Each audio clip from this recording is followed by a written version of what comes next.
जिला शाहजहांपुर, जिसे शहीदों की नगरी कहा जाता है, आखिर इसके पीछे की वजह क्या है, इसका इतिहास क्या है जिला शाहजहांपुर का पुराना नाम, आखिर क्यों अंग्रेज जिला शाहजहांपुर का नाम सुनकर के थर थर कांपा करते थे, आखिर जिला शाहजहांपुर की विदेशी संसदों में चर्चा क्यों हुआ करती थी, क्यों जिला शाहजहांपुर देश की आज़ादी में सुर्खियां बटोर रहा था, क्या है जिला शाहजहांपुर का इतिहास। नमस्कार, मैं अजय साक्य।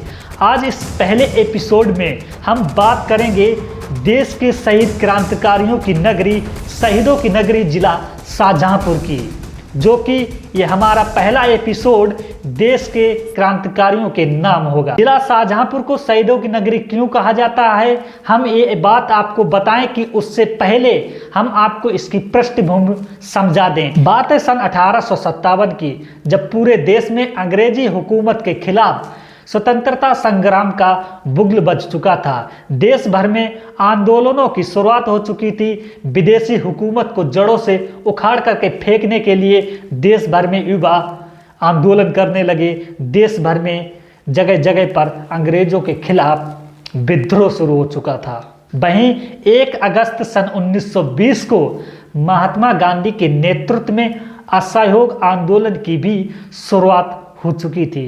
असहयोग आंदोलन का एक बड़ा सा समूह जो 4 फरवरी सन 1922 को एक हिंसक झड़प का शिकार बन जाता है। 4 फरवरी 1922 को चौरी चौरा स्थित अंग्रेज सरकार की एक पुलिस चौकी में आंदोलनकारियों ने आग लगा दी, जिसमें ब्रिटिश सरकार के 22 पुलिस कर्मचारी जिंदा जलकर मारे गए। इस हिंसक घटना को देखकर के महात्मा गांधी ने असहयोग आंदोलन को वापस ले लिया और युवाओं के अंदर इससे भारी आक्रोश पैदा हो गया, जिससे कि वो महात्मा गांधी की रास्ता को छोड़ करके उन्होंने एक नई रास्ता चुनी, देश के युवा क्रांतिकारियों ने। और यहीं से शुरुआत होती है जिला शाहजहांपुर की, जो कि भारत की आज़ादी में एक बड़ी भूमिका निभाता है। देखिए कैसे जिला शाहजहांपुर शहीदों की नगरी कहलाता है और कैसे देश की आज़ादी में अपनी भूमिका निभाता है और कैसे विदेशी हुकूमत की जड़ों को हिला के रख देता है। जिला शाहजहांपुर का जोश, जो कि युवा क्रांतिकारियों के अंदर ठूस ठूस के भरा हुआ था। ये घाव देख, पागल मत बन। ये जितने घाव हैं सीने पे, सब फूलों के गुच्छे हैं। हमें पागल ही रहने दे, हम पागल ही अच्छे हैं। डॉक्टर NC मल्होत्रा द्वारा लिखित किताब के मुताबिक अक्टूबर सन 1924 को चंद्रशेखर आजाद, पंडित राम प्रसाद बिस्मिल, योगेश चंद्र चटर्जी और सचिंद्र नाथ जी के नेतृत्व में हिंदुस्तान रिपब्लिकन एसोसिएशन संगठन का गठन होता है।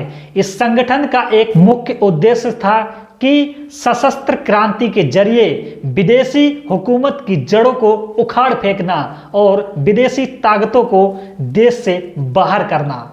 हिंदुस्तान रिपब्लिकन एसोसिएशन संगठन को संचालित करने के लिए क्रांतिकारियों के सामने आर्थिक संकट था। आर्थिक संकट से यानी निपटने के लिए क्रांतिकारियों ने एक रणनीति बनाई। वो रणनीति जिला शाहजहांपुर की ही सरजमी पर बनाई गई थी और उस रणनीति का नेतृत्व पंडित राम प्रसाद बिस्मिल कर रहे थे। हम हरदोई से लखनऊ जाने वाली सहारनपुर पैसेंजर ट्रेन पर हमला करेंगे। इस रेल में अंग्रेजों का सरकारी खजाना होगा, लेकिन यह खजाना लखनऊ नहीं पहुंचेगा।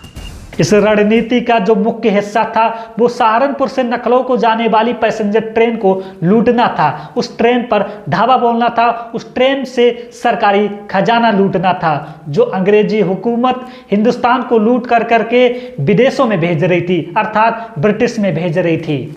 उस खजाने को लूटना इन क्रांतिकारियों की रणनीति का हिस्सा था। मैं, अशफाक, लहरी और रोशन दूसरे दर्जे में जा बैठेंगे। 9 अगस्त सन 1925 की शाम रेलवे स्टेशन पर पंडित राम प्रसाद बिस्मिल के नेतृत्व में हिंदुस्तान रिपब्लिकन एसोसिएशन के सदस्यों ने अपने सिर पर कफन बांध कर उस ट्रेन में सवार हो गए और लखनऊ पहुंचने से पहले ही काकोरी रेलवे स्टेशन पर ट्रेन को लूट करके घटना को अंजाम दिया।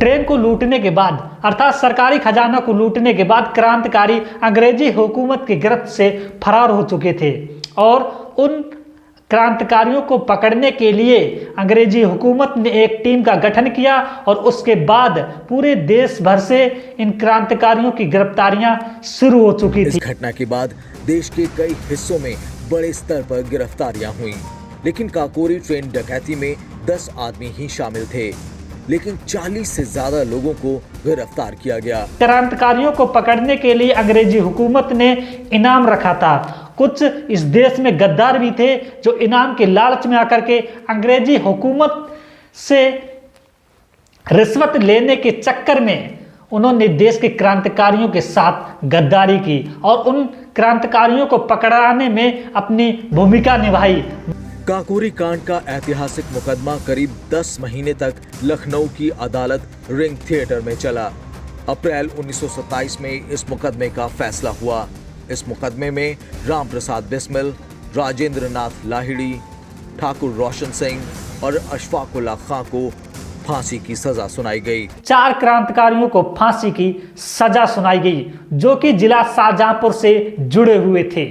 अशफाक उल्लाह खां, राम प्रसाद बिस्मिल जैसे क्रांतिकारियों ने देश की आजादी के लिए खुद की कुर्बानी देकर हमेशा के लिए अमर हो गए।